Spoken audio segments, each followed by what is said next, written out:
Arrêtez-le. Ma sœur a dit cela en désignant mon fils comme s'il s'agissait d'un criminel endurci. Sa voix était calme, beaucoup trop calme. L'agent de police a hésité. Madame, ce n'est qu'un enfant. Il a volé mon bracelet en diamant, a-t-elle lancé sèchement. Il vaut 20 000 €. Fouillez son sac à dos. Je suis restée pétrifiée au bord de la terrasse, serrant mon sac à main. Si fort que mes doigts me faisaient souffrir. Mon fils, Elias, âgé d'à peine 11 ans, pleurait en secouant la tête, murmurant « Maman, je n'ai rien pris ». Les policiers avaient l'air mal à l'aise, mais ils ont obéi aux ordres. L'un d'eux, jeune et nerveux, a ouvert la fermeture éclair de son petit sac d'école. À l'intérieur, un bracelet, étincelant, brillant, soigneusement déposé là. Non, ai-je haleté. Ce n'était pas là tout à l'heure. Ma sœur a croisé les bras avec un sourire narquois. Tu aurais dû éviter d'élever un voleur. Derrière elle, mes parents observaient la scène depuis le seuil de la porte.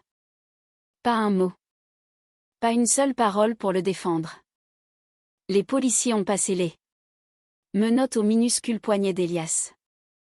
Le bruit du métal se refermant sur lui a brisé quelque chose au plus profond de moi.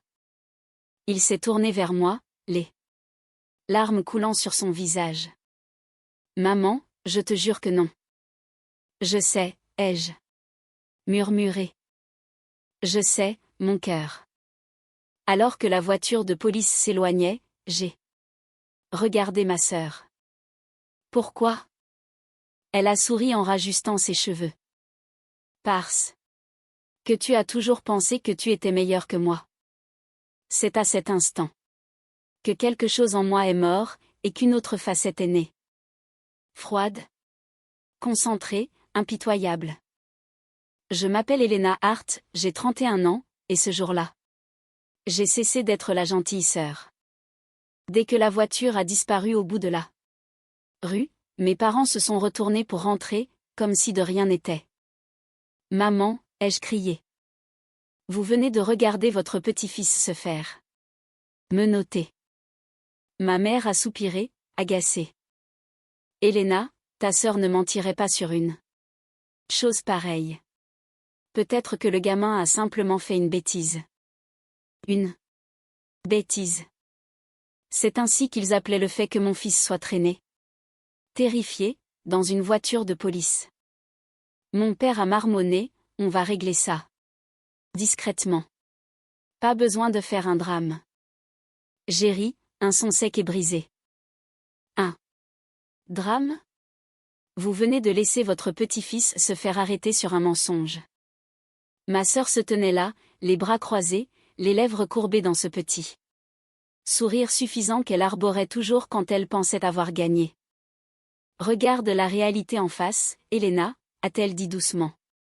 Tu as toujours été le mouton noir de cette famille. Ce n'était qu'une question de temps avant que ton chaos ne déteigne sur ton fils. Mes mains tremblaient, mais pas ma voix. C'est toi qui as caché ce bracelet. Ses yeux ont brillé. Prouve-le. Elle s'est retournée et est rentrée chez elle en fredonnant, comme si elle ne venait pas de détruire la vie d'un enfant.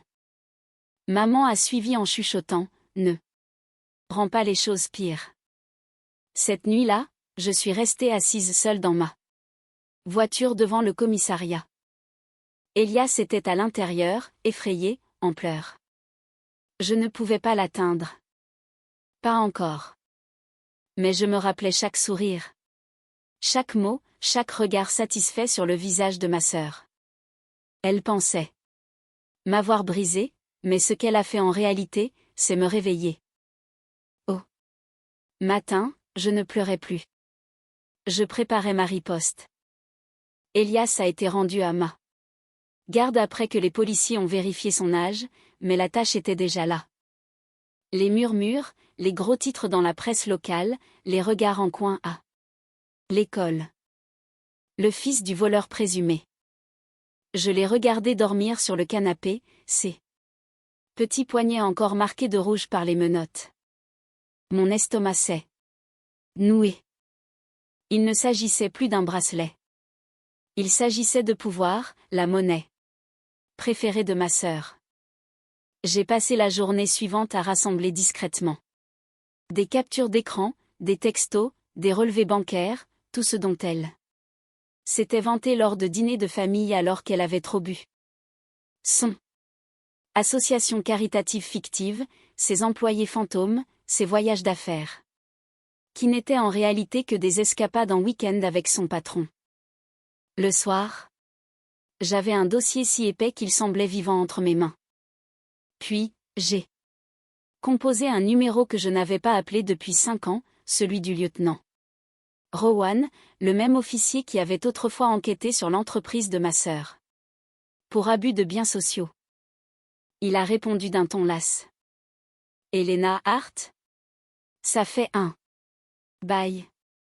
J'ai quelque chose que vous voudrez voir, ai-je dit. Cela concerne la fondation Hastings et un bracelet de 20 000 € qui n'a jamais été volé. Il y a eu un silence. Puis, apportez-le. Mais si vous jouez à des jeux. Helena, je ne suis pas le bon client. Je l'ai interrompue. Elle a utilisé la police pour humilier un enfant de 11 ans. Maintenant, j'utilise la vérité pour la détruire. Quand j'ai raccroché, j'ai regardé Elias dormir. Cette fois, mon cœur, ai-je murmuré. Maman ne va pas rester silencieuse. Le lieutenant Rowan m'a rencontré dans une salle d'interrogatoire sombre au commissariat.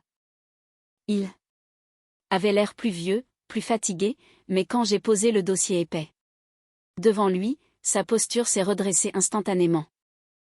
Est-ce que ce sont bien ce que je pense, a-t-il demandé. Chaque transaction, chaque fausse facture. Et chaque virement occulte que ma sœur a effectué ces 3 dernières années. Ai-je dit. Elle détourne de l'argent via sa propre fondation caritative, des millions. Il a feuilleté les pages, les sourcils froncés. Et cette histoire de bracelet? Elle l'a caché, ai-je dit froidement. Elle a utilisé ses relations dans le service pour déposer un faux rapport, pour m'humilier, pour ruiner la réputation de mon enfant. Rowan a expiré. C'est un délit de fraude, de complot et de dénonciation calomnieuse si nous le prouvons. Prouvez-le, ai-je murmuré. Et assurez-vous qu'elle n'utilise plus jamais un policier comme une arme. Il a hoché la tête lentement. Je vais lancer la procédure, mais je vais avoir besoin que vous restiez discrète. J'ai souri, du même genre que ma sœur utilisait quand elle pensait avoir gagné. La discrétion est ce que je fais de mieux. Quand j'ai quitté le commissariat, j'ai vu sa voiture garée de l'autre côté de la rue, sa BMW grise, celle qu'elle avait achetée avec l'argent détourné de subventions. Elle était à l'intérieur, en train de rire au téléphone, en sirotant son café hors de prix. Elle ne m'a pas remarqué passer, mais elle allait le faire, car dans moins de 72 heures, chaque entreprise avec laquelle elle avait travaillé, chaque investisseur qu'elle avait trompé, verrait exactement qui elle était. Dès le lendemain matin, les dominos ont commencé à tomber. L'équipe du lieutenant Rowan a travaillé vite, plus vite que je n'avais osé l'espérer. Ils ont contacté discrètement la banque, le service des subventions et les supposés sponsors de la fondation de ma sœur. Chaque chiffre menait à un autre compte fantôme, chaque transaction à une nouvelle fraude. À la maison, Elias était plus calme que d'habitude. Il restait assis près de la fenêtre, traçant la buée avec son doigt. Maman, a-t-il dit doucement. Est-ce que j'ai fait quelque chose de mal? Je me suis agenouillée à côté de lui, lui caressant les cheveux. Tu n'as rien fait de mal, mon chéri. Ce sont les adultes qui ont fauté. Il a hoché la tête, me faisant totalement confiance, et cela a fait brûler ma colère encore plus fort. Ce soir-là, j'ai rédigé la pièce finale de mon plan, un email avec des pièces jointes, des feuilles de calcul, des clips audio, des photos et une seule phrase. La vérité sur la fondation Hastings. Je l'ai programmé pour qu'il soit envoyé à chaque journaliste, membre du conseil d'administration et donateur le lundi matin à 8 heures précises. À 8h02, mon téléphone a commencé à vibrer sans interruption. À 8h10, l'histoire était partout, en tendance, à la une, se propageant comme une traînée de poudre. Directrice d'association sous enquête. Pour un système de fraude massive. J'ai siroté mon café en silence alors que le visage de ma sœur envahissait tous les fils d'actualité. À 8h27, ma mère a appelé, hurlant, « Que as-tu fait ? Tu as ruiné sa carrière. » J'ai regardé par la fenêtre, mon reflet calme, inébranlable. « Non, maman, » ai-je dit doucement. Je n'ai pas ruiné sa carrière. J'ai juste allumé la lumière et regardé les cafards s'éparpiller. À midi, ce n'était plus seulement un scandale. C'était un séisme. Les comptes de la fondation Hastings étaient gelés. Le conseil d'administration a démissionné en panique. Les journalistes passaient en boucle la même séquence, ma sœur dans son manteau de marque, se couvrant le visage avec son sac à main sous les flashs des photographes. Et pourtant, elle a encore eu l'audace de m'appeler. Sa voix tremblait, mais pas de culpabilité, de fureur. Tu penses que ça te rend meilleur que moi ? Tu as humilié ta propre famille. Tu as tout détruit. J'ai gardé le téléphone à l'oreille, silencieuse un instant. Puis j'ai dit, tu as tout détruit toi-même dès l'instant où tu as appelé la police pour mon enfant. Tu ne comprends pas. Elena, a-t-elle crié.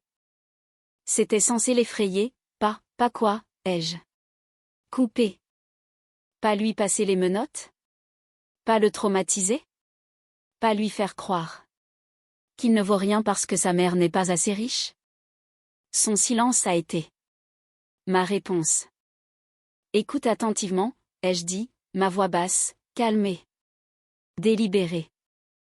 Tu as toujours pensé que tu étais intouchable parce que maman et papa te couvraient. Mais maintenant, la loi ne se soucie pas de ton lien de parenté, et moi non plus. Quand j'ai raccroché, j'ai ressenti quelque chose que je n'avais pas ressenti depuis des années, la paix. Elias a jeté un coup d'œil dans la pièce, inquiet. Est-ce que ça va, maman ? J'ai souri. Vraiment souri cette fois. Oui, ai-je murmuré. Je crois que ça va enfin. Pour nous deux. Dehors, les titres continuaient de défiler. La justice ne faisait que commencer. Les jours suivants ont ressemblé à un film au ralenti. Chaque heure apportait un nouveau gros titre, un nouveau rebondissement. Les enquêteurs ont confirmé que ma sœur avait falsifié des reçus de subventions et détourné plus de 4,3 millions d'euros vers des comptes offshore. Mes parents ont essayé de me joindre, message après message, boîte vocale après boîte vocale, tous disant la même chose, la famille ne devrait pas détruire la famille. Mais ils avaient déjà choisi leur camp depuis longtemps. Quand les journalistes se sont présentés devant leur porte, j'ai su que la vérité avait frappé. Maman a appelé, en sanglots, disant qu'elle ne pouvait pas croire que la police emmenait ma sœur en garde à vue. C'est ta sœur, Elena. Le sang est le sang, a-t-elle pleuré. Dis ça à l'enfant de 11 ans que vous avez regardé. Être emmené menotter, ai-je répondu, ma voix tremblante mais ferme.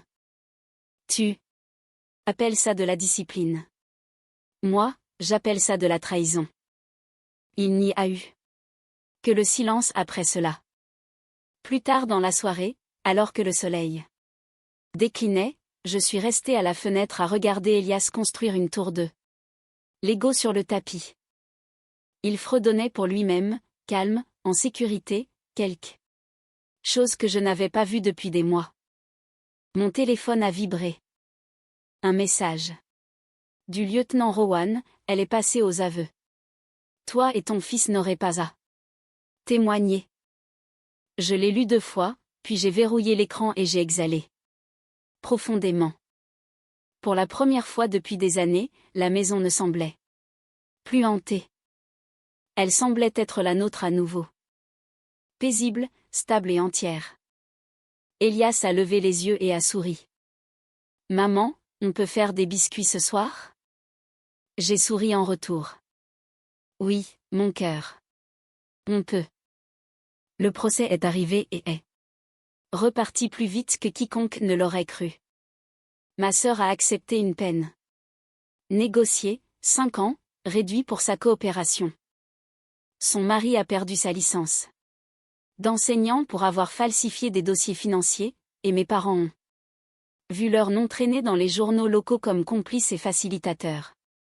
Pour une fois, le silence est retombé sur la famille Hastings, non pas par fierté, mais par honte. 1 mois plus tard, j'ai visité le même commissariat où mon fils avait autrefois été traîné comme un criminel. Cette fois, le lieutenant Rowan nous a accueillis à la porte avec un sourire. Elias, a-t-il dit en se penchant, tu es un sacré petit bonhomme courageux. J'ai entendu dire que tu te débrouilles bien à l'école. Elias a souri timidement. Maman m'aide à réviser. Rowan m'a fait un signe de tête, et vous avez aidé à rendre la justice. Alors que nous sortions, la lumière du soleil semblait différente. Chaude, pure. Pendant des années, j'ai cru que la paix était quelque chose que l'on attendait, que l'on mendiait. Mais ce jour-là, j'ai réalisé que c'est quelque chose que l'on construit, brique par brique, vérité par vérité. Les semaines ont passé. J'ai repris le travail, concentré sur la reconstruction de la vie qu'ils avaient tenté de détruire. Elias dormait paisiblement chaque nuit. Les cauchemars avaient cessé. Un soir, je me suis assise à la table de la cuisine en regardant une vieille photo de famille, ma sœur, mes parents, moi. Je ne ressentais plus de haine. Je ressentais une libération. Certaines batailles vous détruisent. D'autres vous libèrent. Et quand vous arrêtez enfin de protéger les gens qui vous ont fait du mal, vous découvrez à quoi ressemble vraiment la paix.